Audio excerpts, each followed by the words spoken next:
En la historia de la ciudad de Lima fue la fiebre amarilla, que tuvo lugar en 1868.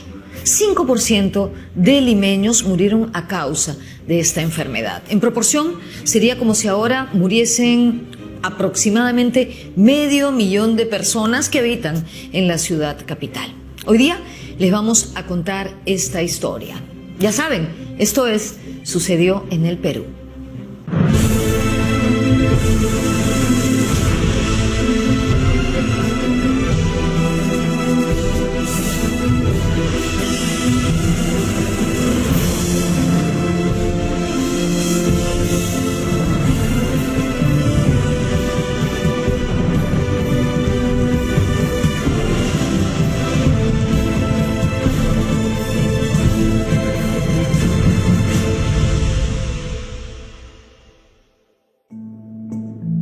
Nos muestra algunas de las conductas sociales típicas en contexto epidémico. Entonces Lima, que era una ciudad alegre, siempre entretenida, frívola, de un momento a otro se convierte en una ciudad de la muerte. La fiebre amarilla fue la epidemia más letal en la historia de Lima.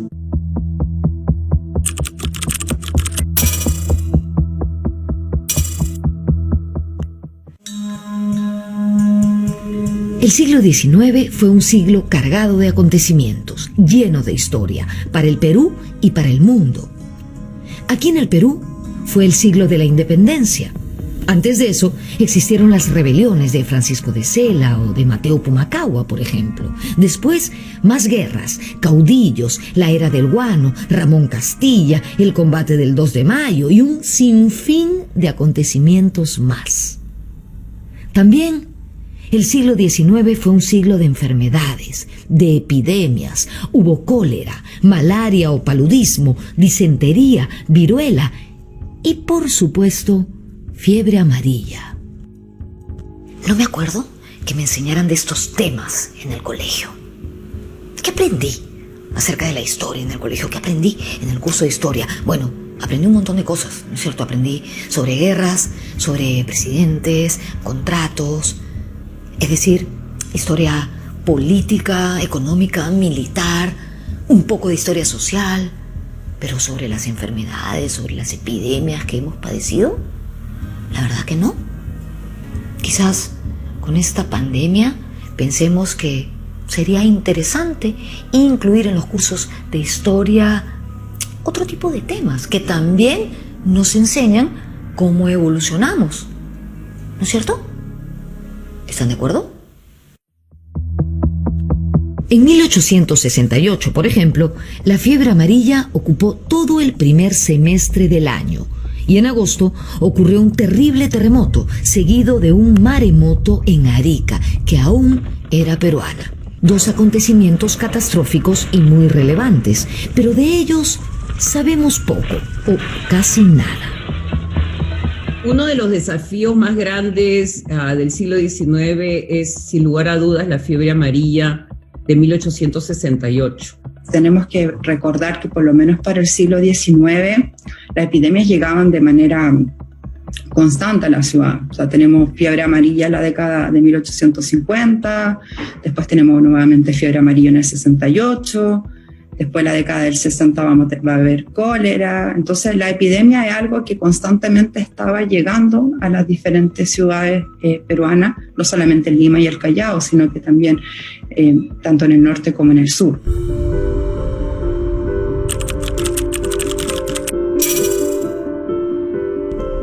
Desde el siglo XVII, la fiebre amarilla fue endémica en varias ciudades de América y se dice que llegó por primera vez al Perú a mediados del siglo XVIII.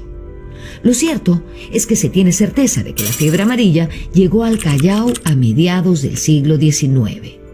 Provenía sobre todo de Centroamérica y Ecuador. Para contrarrestar su propagación, las autoridades pusieron a los buques que llegaban de esas zonas en cuarentena. Hubo casos aislados en 1851, 1852 y 1853, siempre en la misma época, a fin de año y en los meses de verano, debido al calor. Pero fue en 1854 que ya no se trató solamente de casos aislados. Ese año se produjo la primera epidemia de fiebre amarilla en Lima. Arribó al puerto del Callao en barcos procedentes de Panamá. Los primeros casos se trataron en el hospital de San Andrés. ¿Recuerdan que estuvimos ahí? Visitamos el hospital de San Andrés en los Barrios Altos cuando les contamos la historia de los hospitales psiquiátricos en Lima. El día de hoy es mucho decir.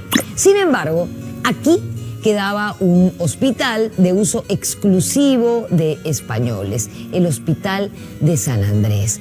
Este lugar es impresionante, está escondido en los Barrios Altos. Queda muy cerca de donde quedaba el Hospital de Santa Ana, al lado de la plaza del mismo nombre que hoy conocemos como la Plaza Italia. Recordemos que en esa época Lima estaba amurallada y el Hospital de San Andrés se encontraba dentro de los límites de esas murallas. Lo que la gente demandaba era que existiese un hospital en Bellavista, porque tratar a los enfermos en San Andrés podía causar que la enfermedad se propague por toda la ciudad. No solo eso, también se hablaba de normas de higiene. Se pedía la construcción de lazaretos. Los lazaretos eran una suerte de hospitales de campaña para atender exclusivamente a los enfermos contagiados por la fiebre amarilla. Algo así como los hospitales de Ate o de Villa El Salvador en Lima, que se habilitaron exclusivamente para los pacientes contagiados de COVID-19. A principios de 1854 se habilitó un lazareto que se denominó La Huaca o Lazareto de Maravilla. Quedaba muy cerca al convento de Santo Domingo, entre ese convento y el camino hacia el Rímac, para ser precisos, muy cerca a una de las portadas de la muralla, la portada de Maravillas.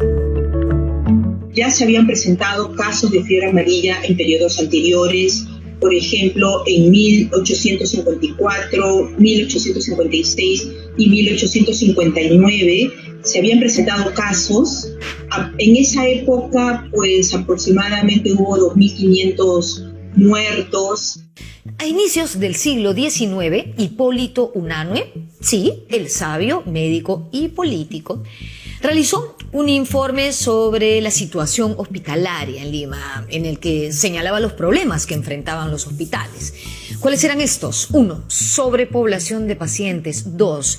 Habitaciones con poca iluminación y ventilación. 3. Insuficiente personal médico. 4. Las frecuentes y a veces mortales confusiones en la distribución de remedios, entre otras cosas. 1868. Cualquier parecido con la realidad del siglo XXI es pura coincidencia. En ese momento no había como una agencia nacional de salud, o sea, no había un ministerio de salud. Entonces, las funciones cuando apareció una epidemia se repartían entre la municipalidad, la iglesia, o sea, los párrocos, la iglesia tenía un rol bien importante en cuidar la salud, y también había toda esta idea de la salud como un tema de caridad, o sea, de caritativo, de filantropía. No era tanto como que el Estado asumía como su rol, como su deber, cuidar la salud, sino que había esta idea vinculada al cristianismo, digamos, que la gente con dinero tenía que cuidar de la gente menos afortunada.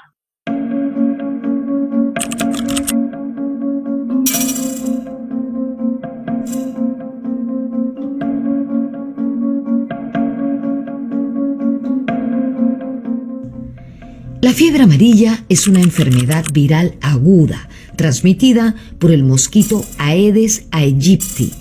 Los síntomas más frecuentes en una primera fase son fiebre, dolores musculares, sobre todo de espalda, dolores de cabeza, pérdida de apetito y náuseas o vómitos. En una segunda fase la enfermedad se torna más peligrosa, sube la fiebre, se afectan hígado y riñones. De allí la ictericia, la piel amarillenta por el daño ocasionado al hígado. El enfermo, además, empieza a vomitar frecuentemente. Por eso a esta enfermedad se le conoce también como vómito negro. La fiebre amarilla va a ser endémica durante el siglo XIX en varios puertos, principalmente con clima tropical. En Centroamérica era endémica, significa que permanecía de manera constante durante todo el año, principalmente en los meses de verano, donde había mayor calor, donde proliferaban los mosquitos, y en algunos otros lugares va a llegar por la contaminación principalmente de estos mosquitos que se van a trasladar en barcos. Pero en ese momento no se tenía demasiado claro qué sucedía y cómo llegaba la enfermedad.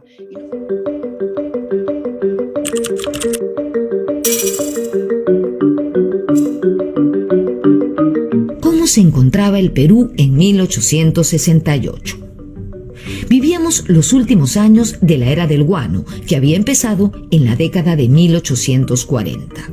El país había tenido ingresos altísimos. El dinero se había gastado o se estaba gastando en ferrocarriles, armas, burocracia civil y militar. Se estaba montando un aparato estatal. Pero la pregunta del millón era: ¿se había gastado bien ese dinero? La crisis del sistema guanero, de la economía guanera, que ya empieza a mostrar sus fauces. Han habido intentos de reformar la economía, han pasado muchos ministros que han tratado de detener el gasto público totalmente fuera de control. Esta crisis, digamos, esta pandemia también muestra que la inversión pública no ha ido donde debió ir, a la salud pública, digamos, a una cierta seguridad habitacional, ¿no? Lima sigue siendo una ciudad con serias carencias sanitarias. En 1867 llegaron noticias informando acerca de fiebre amarilla en Guayaquil y Panamá. Ahora se sabe que esa epidemia llegó de Guayaquil, o sea, es el contexto del guano, boom del guano. Hay mucho comercio en el Callao, muchos barcos entrando, saliendo. Muchos de estos barcos venían con agua, ¿no? Tanques de agua destapados, ahí llegó el mosquito y vino la enfermedad. Al principio de la crisis, el gobierno reaccionó rápido. El cónsul peruano en Ecuador informa al gobierno y el gobierno decide solicitar la opinión de la Facultad de Medicina para saber qué hacer ante esta noticia. Y la Facultad de Medicina sugiere al gobierno de que se ponga en cuarentena a los barcos procedentes de Guayaquil y de Panamá. Sin embargo, por presiones de la prensa y principalmente de comerciantes y dueños de estas empresas navieras, es que se va a comenzar a solicitar al gobierno que se levanten las cuarentenas. Y la cuarentena finalmente se levanta a finales de 1867, dura bastante poco tiempo. Fue así que para inicios de 1868, la fiebre amarilla se empezó a diseminar por el territorio peruano. Nuevamente se va a intentar imponer la cuarentena, pero ya era muy tarde, porque en muchos de los puertos, ya sea el Callao y en el norte, el puerto de Paita, ya habían ingresado los primeros casos y ya se estaba expandiendo la enfermedad. El implementar o no implementar cuarentena es algo que es una decisión que nunca ha sido fácil para el gobierno y donde existen varios sectores que obviamente van a intentar poner su agenda y presionar sobre si se lleva o no se lleva a cabo. Estaban dadas todas las condiciones para el surgimiento de una epidemia. Para el historiador Jan Rottenbacher, las causas fueron las siguientes. 1. No existía un tratamiento médico eficaz. 2. Lima era una ciudad insalubre. Con el verano aumentaban los caudales de los ríos y se desbordaban las acequias. 3. La ausencia o precariedad de un sistema gubernamental de salud y una infraestructura sanitaria. 4. Las condiciones de pobreza, hacinamiento y tugurización en las que vivía buena parte de la población de la ciudad. Y 5. Los problemas económicos que afectaron la gestión de la Municipalidad de Lima y que limitaron su capacidad de acción. Año 1868. Con algunas adaptaciones sería perfectamente aplicable a este mismo momento, ¿no? Estos son los instantes en que la historia, nuestra historia, nos interpela. cuando la ciudad muestra, así como lo hemos visto con Lima, con el COVID, ¿no? Es como que la ciudad se desnuda todas sus carencias, desnuda todas sus necesidades. No se muevan, porque regresamos con los tratamientos mágicos para curar la fiebre amarilla. Había uno que ofrecía acabar con ella en solo 48 horas.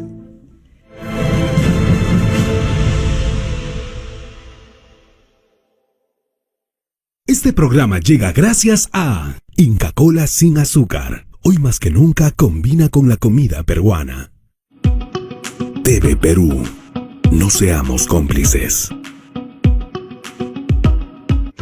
La biblioteca ha sido una forma de generar esperanza, de que las cosas pueden ser mejores y que van a ser mejores cuando esto pase. Nos hemos contagiado de seguir haciendo arte a través de las mascarillas. Bueno, vamos a plantear esto con la finalidad de enseñar matemáticas a todos los niños del Perú, ¿no? ¿Cuántos seguidores tienes? Ahorita tengo 1.400.000. El vínculo que tengo con él es muy fuerte. Mientras el virus seguía afectando a su padre, decidió hacer una obra vía Zoom para recaudar fondos.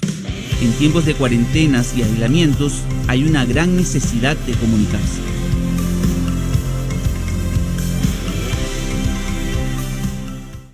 Inca Kola te trae una promo recién salidita del horno, calientita y recontra taipá, como debe ser, para sacarse el sombrero. Solo destapa tus Inca Kola retornables, ingresa el código de tus tapas roscas blancas en incacola.com.pe y podrás ganar tus compras del mercado hasta fin de año y una cocina. ¡Qué rica promo!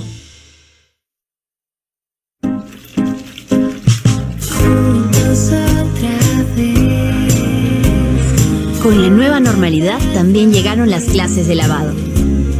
Por eso presentamos la fórmula de alta concentración de jabón Bolívar, que genera más lavaza, para que puedas lavar y cuidar más prendas. Bolívar, cuidado más allá de la ropa. A ver, pide un deseo. ¿Qué tal un cereal riquísimo? Sin colorantes ni saborizantes artificiales, pero con hierro y vitaminas del complejo B. Deseo cumplido. Nuevos cereales Ángel Natura. Quiero uno con harina de 7 semillas. Y yo con salvado de maíz. O con salvado de trigo. Nuevos cereales Ángel Natura. Le suma algo bueno a cada día.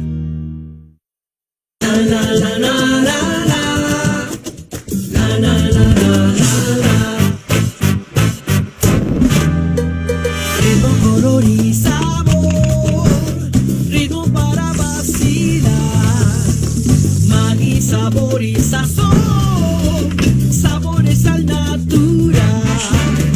Prueba los nuevos caldos en polvo gourmet Maggi y ponle sazón peruana a tus comidas. De Nestlé. Dento se reinventó y presenta su fórmula mejorada, una fórmula que ¡no pica! Así es, porque combina una frescura que dura y un sabor agradable que ¡no pica! ¿Ya ven? Y además es fresca. Por eso gusta a todos. Nueva Dente, frescura duradera que no pica.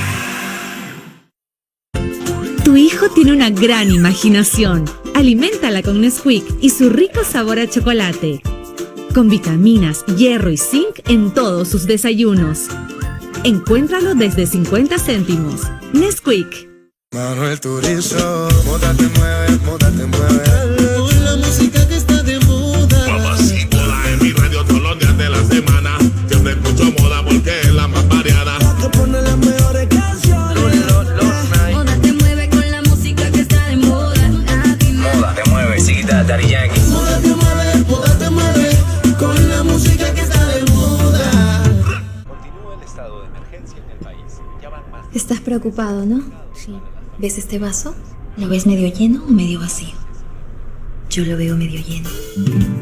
De personas que aprendieron nuevas formas de demostrar su cariño. De profesores que reinventaron sus clases. De hermanos que ahora son mejores amigos. De familias que seguimos creyendo en un futuro mejor. Por eso yo veo el vaso medio lleno. Es más, hay que llenarlo hasta el tope para estar más fuertes que nunca. Gloria, 78 años llevando ese vaso lleno de leche a todo el Perú. Estamos viendo. Sucedió en el Perú.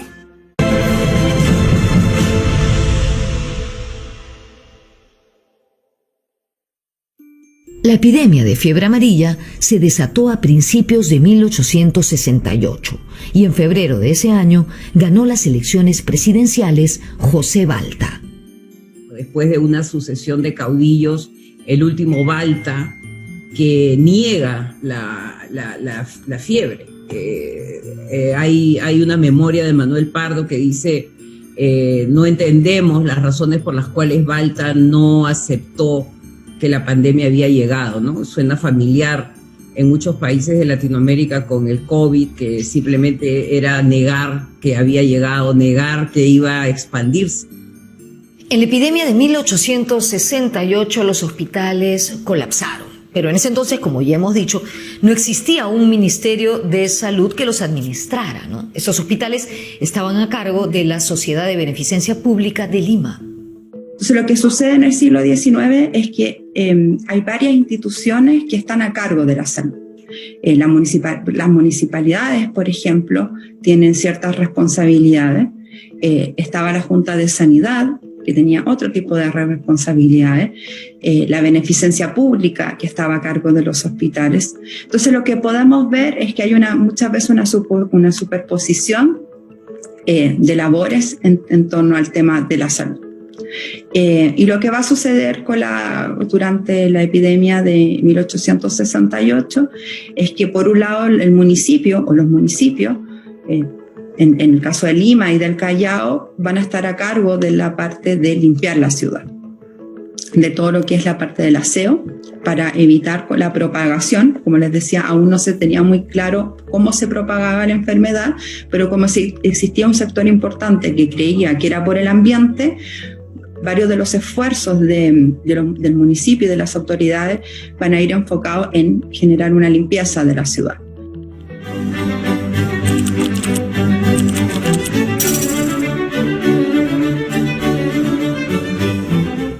En 1868, el director de la Sociedad de Beneficencia Pública era Manuel Pardo, futuro presidente del Perú. Y en esa coyuntura aparece este joven, porque tiene solamente 34 años, que es Manuel Pardo. Ha hecho una carrera, digamos, meteórica, es hijo de un literato reconocido, tiene una muy buena educación, ha estudiado economía en Francia con Michel Chevalier, ha estudiado filosofía y humanidades en Barcelona, digamos que es el primer presidente, va a ser el primer presidente con un diploma. Dicen que las grandes personalidades aparecen cuando las circunstancias así lo exigen. Y la beneficencia moviliza todos sus recursos, moviliza todas sus capacidades, sus socios, que son un conglomerado, digamos, cultural, de negocios, ¿no? Una combinación, un poco lo que es Pardo, ¿no? Es un hombre de letras, pero también es un empresario. Logran movilizar recursos. Entonces, entre las cosas que hace Pardo está crea lazaretos, ¿no? lugares de cuarentena, lo que llamaríamos ahora lugares de cuarentena. Está al tanto de los hospitales, todas las campañas de desinfección de la ciudad. Muchos le reconocen que cruza la muralla y acompaña a los pobres, a los más necesitados en su tránsito. Está al tanto de todo lo que está pasando. La entrega que mostró Pardo al frente de la beneficencia en esta terrible epidemia fue algo que los limeños nunca olvidaron. Él se conecta con la gente. Yo creo que es un momento de conexión, de empatía, ¿no? Lo que llamaríamos ahora empatía. Y la Sociedad de Beneficencia le regala una moneda de oro, una suerte de condecoración que tiene como motivo la caridad, ¿no? Entonces la idea de esta caridad cristiana, que probablemente pues es una sociedad filantrópica, de élite, ¿no? Donde se ejerce, digamos, este sentido de la nobleza obliga, ¿no? De ayudar. Entonces la parte caritativa, la humanidad del ser humano, que sale siempre en estos momentos, como dice Camus, ¿no? Son los momentos donde sale lo mejor y lo peor, ¿no? Y en este caso sale lo mejor. En medio de estas circunstancias, a Pardo le ocurre una tragedia. Él lleva la enfermedad a su casa, no, porque es un poco lo que ocurre con el COVID, ¿no? Uno no sabe cómo es por respiración. Entonces, hay, por ejemplo, la Astenia Larriva de Yona, cuenta el día a día de Lima, ¿no? Y en el día al día todos han perdido a un familiar, todos han enfrentado la muerte está rondando Lima, ¿no? Las carrozas, llevando a los enfermos a los lugares, digamos, a los hospitales que son precarios, ¿no? Son hospitales coloniales. Por otro lado, los carretones y llevando a los muertos al cementerio, ¿no? Y ahí en ese contexto, Manuel Pardo pierde a su hijo Manuel, de 6 años. Primero se contagia a la esposa, después se contagia a uno de los hijos, y finalmente el segundo de sus hijos, Manuelito, ¿no? Que siempre lo va a recordar. Es para él una herida abierta la muerte de ese hijo, porque muere en sus brazos. Entonces él tiene ese recuerdo de esa peste y tiene ese recuerdo de la paralización del Estado. O sea, el Estado no reaccionó como debió reaccionar, ¿no? Y es la sociedad civil, esto es lo interesante de esa respuesta de la beneficencia, la que responde, ¿no? Y él no solamente pierde al hijo, sino que también pierde al padre. El padre muere a fines del 68, Felipe Pardo y Aliaga, luego de una larga enfermedad, ¿no? Muere de la peste de fiebre amarilla. Entonces es un año trágico para él. El padre de Pardo era el destacado dramaturgo, costumbrista y político peruano Felipe Pardo y Aliaga. Hay una carta muy linda de Felipe Pardo y Aliaga, su hermano, que está en Chile, ¿no? Y le dice: yo estoy impresionado de lo que ha hecho Manuel. Manuel ha trabajado día y noche en los hospitales, reuniéndose con los vecinos, visitando los lazaretos, ¿no? Entonces un compromiso, una entrega que no solamente van a sorprender a su padre, sino que van a sorprender a la población de Lima, que lo ha visto recorrer las calles de la ciudad. Pardo tuvo un rol de liderazgo, ¿no? De hecho, a partir de ahí, como que su figura se hizo muy renombrada. Todos en la capital comentaban ese rol de liderazgo que estaba teniendo Pardo, cómo visitaba los hospitales todo el día. Van a haber autoridades bien importantes, como el caso de Manuel Pardo, que van a intentar llevar a cabo este proyecto de ampliación de los servicios hospitalarios. En su memoria de la beneficencia del año siguiente se puede apreciar los grandes esfuerzos que se hizo por parte de la beneficencia para implementar mejoras en estos centros, la construcción de este nuevo hospital, pero también el del mantenimiento de dos nuevos lazaretos durante los meses de la epidemia para poder albergar a una mayor cantidad de enfermos. Sin embargo, no fue suficiente porque muchas de las personas no pudieron tener atención hospitalaria y tuvieron que atenderse en sus propios hogares.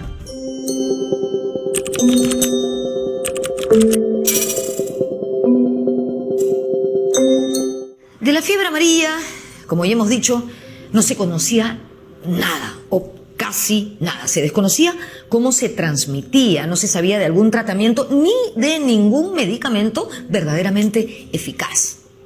Y lo que vamos a observar durante el siglo XIX es que, por un lado, vamos a tener los médicos de la Facultad de Medicina que van a intentar implementar algún tipo de fármacos para combatir la epidemia, y también va a surgir una serie de otros medicamentos, de remedios secretos que se promocionaban mucho en la prensa por ese entonces, y también el surgimiento de otro tipo de sanadores, que en ese entonces principalmente los herbolarios chinos, que van a intentar ayudar a la población a enfrentar la enfermedad. Siempre ha habido respuestas paralelas a la medicina, ¿no? La población busca soluciones y se aferra a la oferta que encuentra. En el caso de la fiebre amarilla, hubo mucha demanda de los herbolarios chinos, por ejemplo.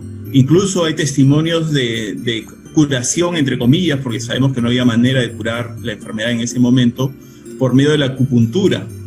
Pero por otro lado existía toda una rama, digamos, de remedios mágicos que se ofrecían al público a través de avisos en la prensa. Ahí estaba el febrífugo guerrero, por un lado, y por otro lado estaba el jarabe del doctor Cabanan. Ambas eran sustancias cuyo contenido, digamos, era secreto y que se vendían como solución a la enfermedad, ¿no? A precios muy reducidos, pero que tenían una venta masiva, y prueba de ello es que mantenían, digamos, un avisaje comercial sostenido a lo largo de toda la epidemia de 1868. Entre los tratamientos mágicos se ofrecía uno que parecía superpoderoso: purgante compuesto de magnesio y quina. La gente combatía la enfermedad con baños de pies en agua muy caliente. También se decía que para enfrentarla era bueno comer bastante mostaza y hasta tomar unas pócimas hechas a base de vinagre y limón. Si lo pensamos en términos actuales, no había un tipo de cura científica que realmente funcionara. Lo que los médicos de alguna manera proponían a los pacientes a veces era tan ineficiente como lo que podían recomendar otro tipo de sanadores y herbolarios. Dentro de los tratamientos médicos que sugerían los médicos profesionales de la Facultad de Medicina estaban, por ejemplo, las sangrías y los purgantes, para que la gente como que eliminara de alguna manera como todo esto tóxico que tenía el cuerpo. Uno de los síntomas de la fiebre amarilla va a ser el vómito negro, y la gente y las personas que la padecían tenían cuerpos que estaban bastante debilitados por esto del vómito. Hoy día se sabe que el mejor tratamiento es la hidratación, pero en ese momento no se tenía del todo claro. El historiador Jorge Lozo ha rescatado algunos anuncios que aparecieron en los periódicos por esa época. Hay uno que salió publicado en el diario El Comercio el día 12 de mayo de 1868, que es particularmente curioso. En él, el anunciante, un señor llamado Pedro Morales, ofrecía sus servicios para una curación eficaz contra la epidemia, la que sería cortada radicalmente en el término de 48 horas. En 48 horas, decía, acababa con la enfermedad, y ponía su dirección bien detallada: vivo abajo del puente, calle de Miranda, número 32, en Los Altos. Pedro Morales. Ahora, también habría que ver las respuestas más institucionales, basadas en ciertas creencias que combinaban un poco lo mágico y lo científico. Por ejemplo, el fenol, ¿no? Era una sustancia que se consideraba que desinfectaba. Como no se sabía cómo se transmitía la fiebre amarilla, se pensaba que se transmitía a través del aire. Los tratamientos médicos eran muchas veces traumáticos. Por eso la gente buscaba siempre lo menos agresivo.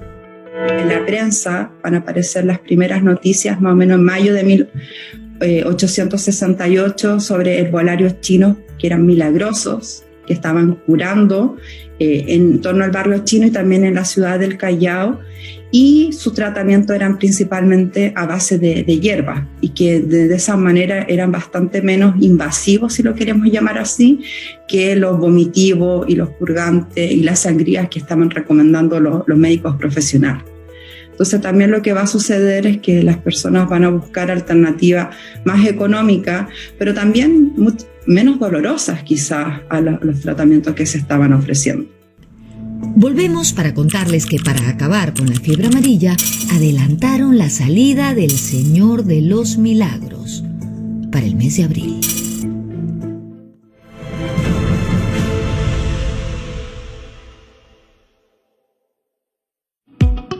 TV Perú. No seamos cómplices. Existen diversos tipos de artritis, pero no se puede identificar los factores que lo originan. Sin embargo, debemos estar alerta a las señales que nos pueden indicar que estemos cerca de padecer esta enfermedad.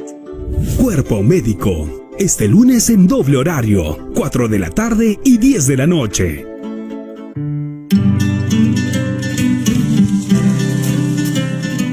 Hay cambios que traen buenos momentos en casa, como Anchor, que ahora trae nueva imagen, con el rico sabor de siempre que tanto les gusta. Además, es fuente de calcio y vitamina D.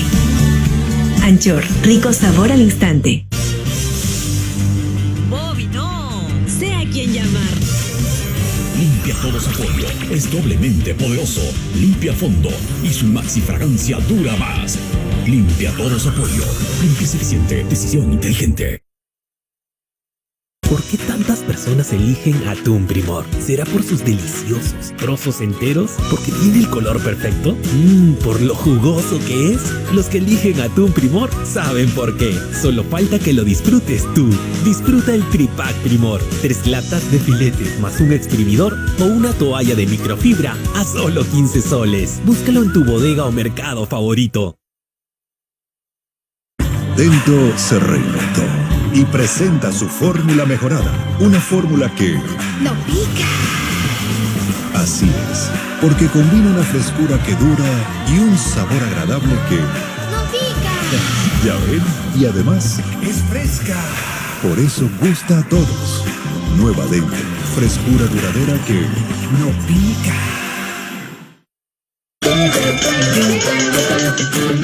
En los recreos de hoy, tu hijo necesita una nutrición que vaya a su ritmo y en cualquier momento. Porque tú sabes lo que necesita. Sigue dándole la nutrición de Milo lista para tomar. Un toque de cariño, un toque de esfuerzo, un toque de cuidado. Tus manos tocan todo. Límpialas con un toque de alcohol en gel Aval. Aval tiene la experiencia para protegerte con el jabón antibacterial y el alcohol en gel que ya conoces. Para limpiar y cuidar tus manos, ponte en manos de Aval. Inca Kola te trae una promo recién salidita del horno. Calientita y recontra taipá, como debe ser, para sacarse el sombrero. Solo destapa tus Inca Kola retornables. Ingresa el código de tus tapas roscas blancas en incacola.com.pe y podrás ganar tus compras del mercado hasta fin de año y una cocina. ¡Qué rica promo!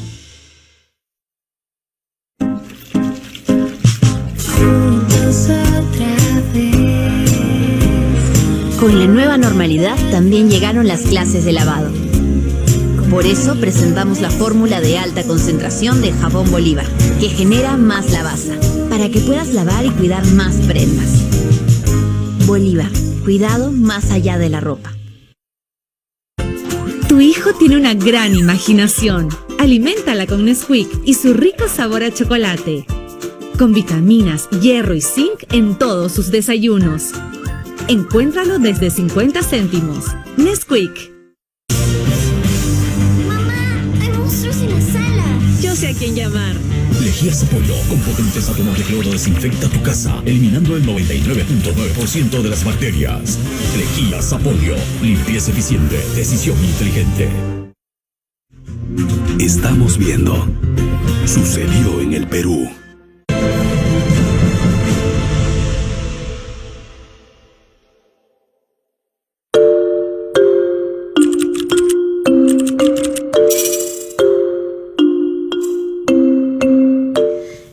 Pandemias siempre se buscan culpables. En la fiebre amarilla de 1868, los señalados fueron los inmigrantes chinos. Pero la sociedad limeña le echó la culpa a los chinos, ¿no? Porque justo en el contexto del boom peruano había llegado la migración china, era un grupo extranjero, además había todos esos prejuicios de que era gente sin higiene, que se alimentaba, o sea, que no cuidaba la higiene en la alimentación, ni la higiene personal, que en ese momento, en esos tiempos se pensaba en términos también raciales, raza inferior, entonces se le echó la culpa a los chinos, muchas de las respuestas fueron orientadas a castigar a los chinos. La prensa nacional reproducía los prejuicios y estigmas que se tenían frente a las poblaciones minoritarias. En el diario El Comercio, el 23 de marzo de 1868, apareció lo siguiente. Nunca más que ahora debe la municipalidad proceder a desalojar a la gran cantidad de asiáticos, sobre todo cuando se sabe que aquellos son propensos a padecer y contagiarse de enfermedades como esta por el poco aseo y pésimo alimento que acostumbran. Siempre hemos reclamado para que se proscriba a los asiáticos, pero desgraciadamente siempre han sido desatendidas nuestras indicaciones. Hoy más que nunca exigimos al alcalde que se muestre animado de tan buenas intenciones para combatir la peste. Los propios médicos se encargaron de reforzar el prejuicio contra los inmigrantes chinos, estableciendo relación entre ellos y la epidemia. En los hospitales comenzaron a separar a los inmigrantes chinos del resto de enfermos y en el Callao se prohibió la pesca. ¿Por qué? Porque decían que los peces se alimentaban de cadáveres de asiáticos infectados que habían sido arrojados de los buques. Imagínense. Es que si bien va a existir un racismo hacia la comunidad china, principalmente durante las primeras décadas del siglo XX, personas de diferentes estratos sociales van a recurrir a la medicina china como una alternativa. Y eso se va a ver con mucha fuerza, como te digo, en las primeras décadas del siglo XX. O sea, las cifras son importantes. O sea, para inicios del siglo XX, más del 30% de todas las farmacias que existían en Lima eran boticas chinas, y en el Callao era el 40%. O sea, no estamos hablando de un fenómeno marginal, estamos hablando de algo bien importante.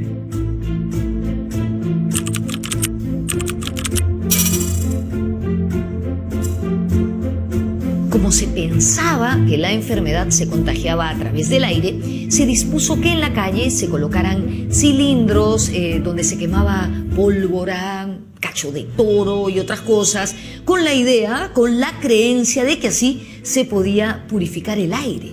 Incluso soldados de artillería disparaban, ¿no?, cañonazos cada media hora desde la plaza de armas con el mismo objetivo: limpiar la atmósfera. Entonces, por ejemplo, en Lima se quemaron cuernos de vaca, de toros, pensando que así se contribuía a destruir los miasmas que trasladaban la enfermedad, ¿no? Que era un poco esa visión tradicional que había en ese momento.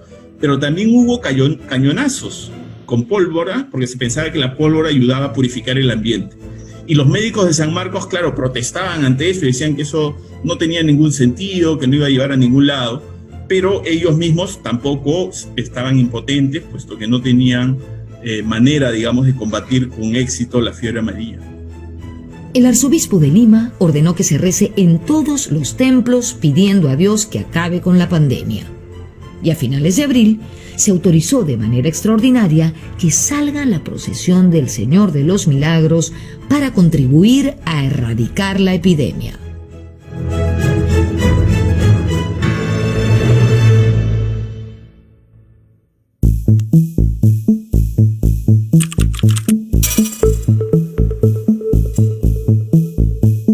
Según el historiador Jorge Basadre, la cifra oficial de fallecidos debido a la epidemia de fiebre amarilla en Lima fue de 4.445 personas.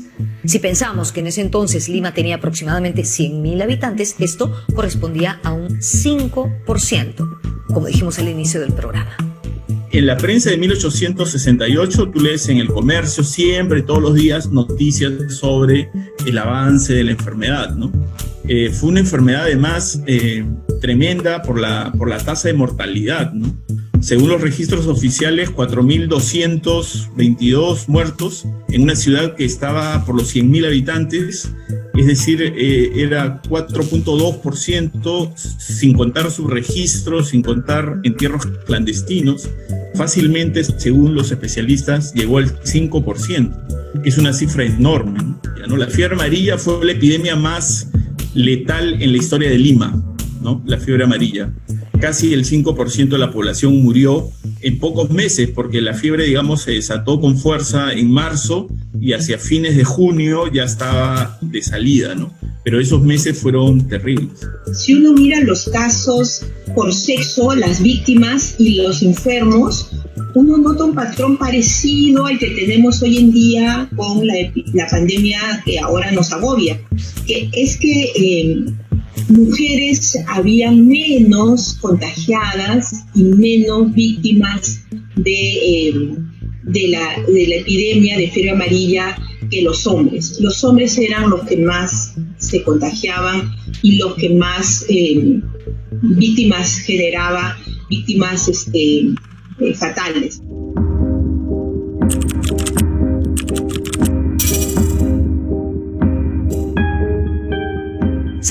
que durante la época virreinal se enterraba a la gente que moría en las iglesias. Esto cambió a partir de 1808, cuando se inauguró el Cementerio General Presbítero Maestro. De todas formas, las costumbres funerarias del siglo XIX eran distintas a las que tenemos hoy. En esa época uno estaba más relacionado con la muerte y con sus muertos, no como ahora que uno va al cementerio rara vez y solo por situaciones personales, amicales, de acompañar a alguien que se va a enterrar o visitarlo pues por alguna fecha en particular. Pero en esa época no, era un espacio digamos donde la gente solía ir seguido. Es más, los símbolos de riqueza se mostraban en el cementerio. Por ejemplo, alguien de la élite, sobre todo de la época del guano, pues en vez de mandarse a construir una casa, porque ya la tenían en la zona, en el cuartel 1, lo que hacían era mandarse a construir un mausoleo y lo colocaban en el cementerio, y el mausoleo hoy día costaría lo que cuesta un avión privado, es decir, era bien caro porque se hacía en Italia, había que traerlo, había que traer a los artesanos para que lo instalen. Algo terrible y penoso para los que han sufrido la pérdida de un familiar o un amigo debido al COVID-19 ha sido el acompañamiento de los difuntos en entierros y velorios. ¿Cómo fue ese proceso durante la fiebre amarilla de 1868? Son bastante similares. Se acostumbraba separar al enfermo, separarlo de la familia, enviar al lazareto al enfermo.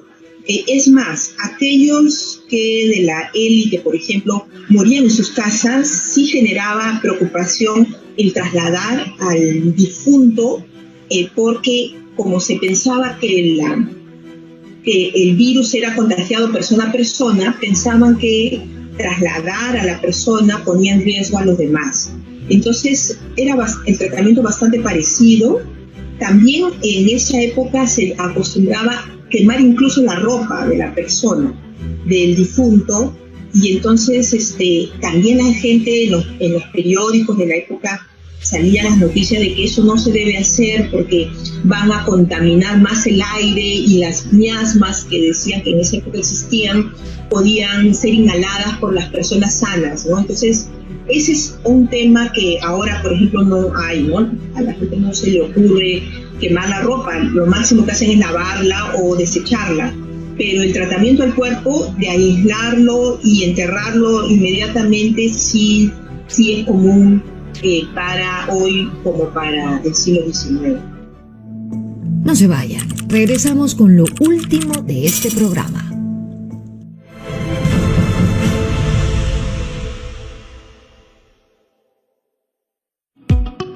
TV Perú. No seamos cómplices.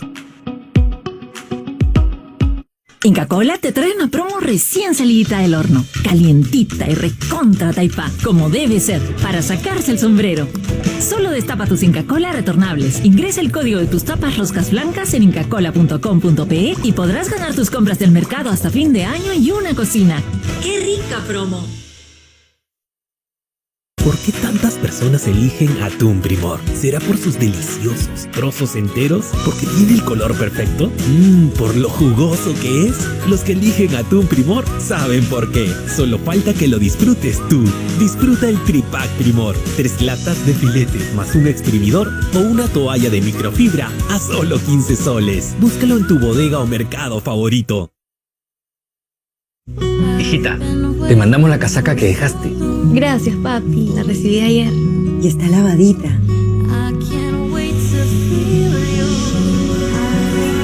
Porque tu cariño no tiene por qué distanciarse. Presentamos el nuevo detergente Bolívar, aroma y suavidad, con cápsulas de aroma y un toque de suavizante, para que ese cuidado de quien te quiere esté siempre contigo. Nuevo detergente Bolívar, aroma y suavidad para un cuidado completo. Ahora Bolívar te trae 100 gramos extra para más cuidado en tu ropa.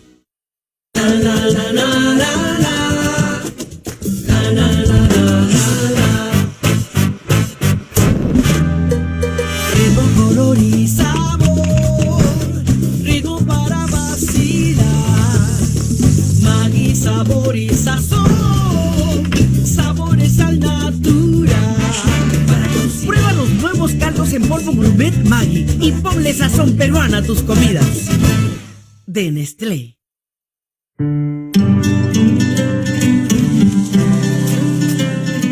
Hay cambios que traen buenos momentos en casa. Como Anchor, que ahora trae nueva imagen. Con el rico sabor de siempre que tanto les gusta. Además, es fuente de calcio y vitamina D. Anchor, rico sabor al instante. ¡Bobby, no! Sé a quién llamar. Limpia todo su pollo. Es doblemente poderoso. Limpia a fondo. Y su maxi fragancia dura más. Limpia todo su pollo. Limpieza eficiente. Decisión inteligente. Hoy más que nunca, tus hijos necesitan toda la nutrición de Milo en cada desayuno. Porque Milo tiene vitaminas y minerales que ayudan a su crecimiento. Y hierro para apoyar su normal desarrollo cognitivo. Milo, los campeones se hacen en casa. Un toque de cariño, un toque de esfuerzo, un toque de cuidado. Tus manos tocan todo. Límpialas con un toque de alcohol en gel Aval. Aval tiene la experiencia para protegerte con el jabón antibacterial y el alcohol en gel que ya conoces. Para limpiar y cuidar tus manos, ponte en manos de Aval. A ver, pide un deseo. ¿Qué tal un cereal riquísimo? Sin colorantes ni saborizantes artificiales, pero con hierro y vitaminas del complejo B. Deseo cumplido. Nuevos cereales Ángel Natura. Quiero uno con harina de 7 semillas. Y yo con salvado de maíz o con salvado de trigo. Nuevos cereales Ángel Natura. Le suma algo bueno a cada día. Este programa llegó gracias a Inca Kola sin azúcar. Hoy más que nunca combina con la comida peruana.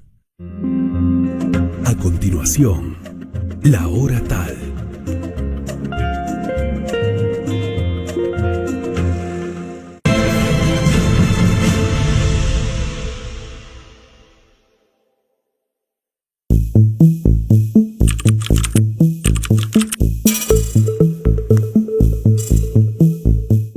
En abril de 1868, las autoridades establecieron una junta de salubridad. Lima estaba dividida en 4 cuarteles y desde ellos se articularon campañas de limpieza y fumigación en espacios públicos y viviendas. Además, se puso en marcha el servicio de atención médica gratuita durante 50 días, en los cuales se atendió a 1.500 enfermos. Un verdadero éxito. La mayoría de enfermos se atendió en hospitales y lazaretos. Los lazaretos inspiraban miedo en la población, porque muchos de sus pacientes morían. En el mes de mayo se suspendieron las clases en los colegios y las funciones de teatro. También se prohibieron fiestas o eventos con presencia masiva de personas. Ese mes, mayo, fue bastante complicado. Los periódicos publicaban información preventiva donde se le pedía a la población redoblar esfuerzos por la higiene, no solamente en la casa, sino también en los espacios públicos tales como parques o jirones. Se advertía a los lectores sobre el peligro de estar en una atmósfera pestífera. Arrojar basura en las calles era una práctica común y el servicio de recojo de desperdicios era muy deficiente.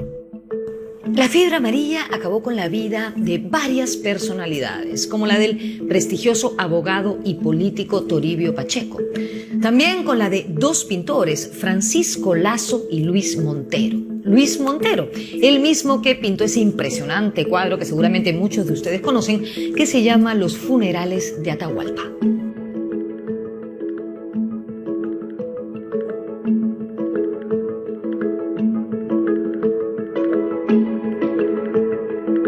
En junio, la fiebre amarilla comenzó a propagarse por el sur del país. Incluso llegó hasta la ciudad de Iquique.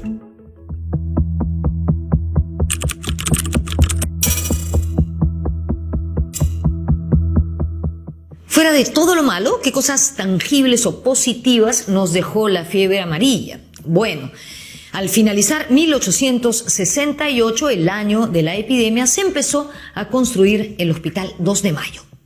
A partir de esa epidemia, por ejemplo, se construye el Hospital 2 de Mayo, porque hasta ese momento también los hospitales eran como espacios donde uno iba a morir. O sea, no había la idea como ahora que si tú te enfermas y vas a una clínica o un hospital, esperas curarte, digamos, ¿no? En ese contexto, no, los hospitales eran espacios como que tú ibas sabiendo que probablemente no te ibas a curar, pero ibas a recibir algo de atención, digamos, en tu enfermedad, ¿no?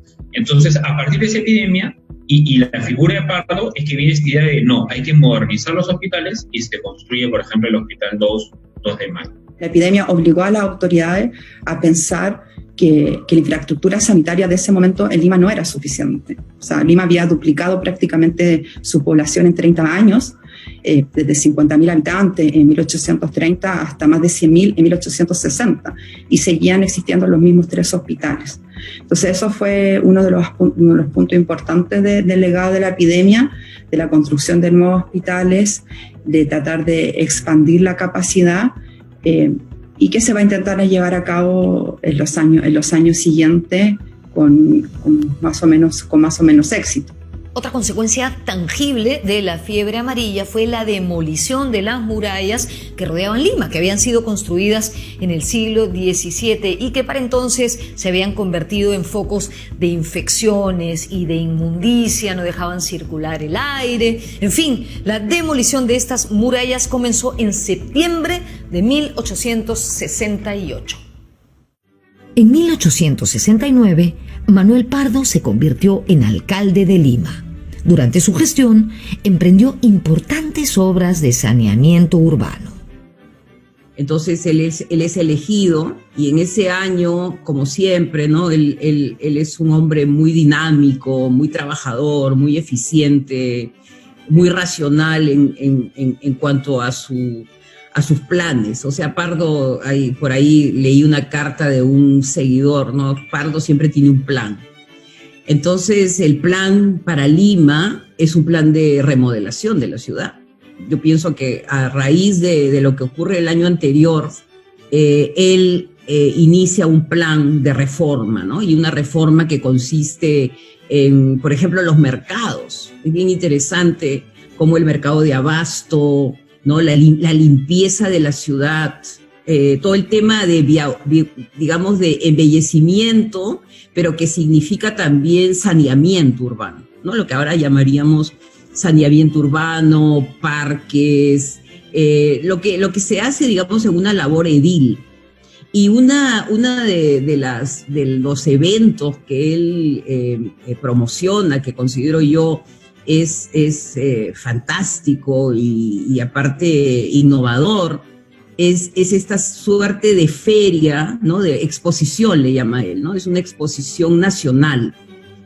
Las exposiciones en ese periodo de tiempo están en boga. Hay exposiciones en todas partes del mundo. Pero esta exposición es muy peculiar, porque es una exposición que convoca a la Municipalidad de Lima, y en esa exposición vienen los productores de todo el Perú. Entonces, después de la tragedia, Pardo, como siempre, ¿no? Estimulando la esperanza, el desarrollo, trata de mostrarle a los peruanos, a ellos mismos, al Perú, de lo que es capaz. En julio de 1868, la fiebre amarilla había prácticamente desaparecido. En términos relativos, si la comparamos con el COVID-19, duró mucho menos, ¿no es cierto? Desde enero, febrero hasta julio. Definitivamente, eso sí, el nivel de mortandad que produjo fue devastador y bastante mayor. Entonces, la epidemia de fiebre amarilla de 1868 para mí va a ser un momento clave de que de alguna manera el mercado de los medicamentos, las boticas se van a ampliar de forma importante en Lima y en el Callao, y también que van a surgir muchos otros sanadores, como yo lo llamo sanadores inesperados, por ejemplo, con los herbolarios chinos que van a comenzar a tener una presencia cada vez más importante en ciudades como Lima y el Callao, abriendo sus boticas y prestando atención médica a un grupo importante de la población. Entonces, de alguna manera, esta epidemia va a ser el origen de estos dos fenómenos no menores para la historia de la salud en Perú. Según el doctor Esteban Zárate, la epidemia cayó por su trayectoria natural y en menor medida por la estrategia de los servicios médicos domiciliarios que se implementaron tardíamente. En cuanto a la vacuna, se tuvo que esperar hasta la década de 1940, 70 años después, para que se aplique masivamente en algunos países latinoamericanos. Han pasado más de 150 años desde la fiebre amarilla y, sin embargo, en nuestro país hay cosas que parecen no haber cambiado nada. La deficiencia de nuestros sistemas de salud, la precariedad de nuestro Estado, la pobreza y el hacinamiento en el que viven un gran número de peruanos. No quisiéramos terminar el programa con esta sensación, sino más bien con la idea de que sería interesante incluir en los colegios el estudio de las epidemias, de las enfermedades que hemos sufrido, de la ciencia, de la medicina también, como parte de nuestra historia. Así, quizás podríamos aprender de lo que hicimos mal para no repetirlo. ¿No creen? Nos vemos en la próxima.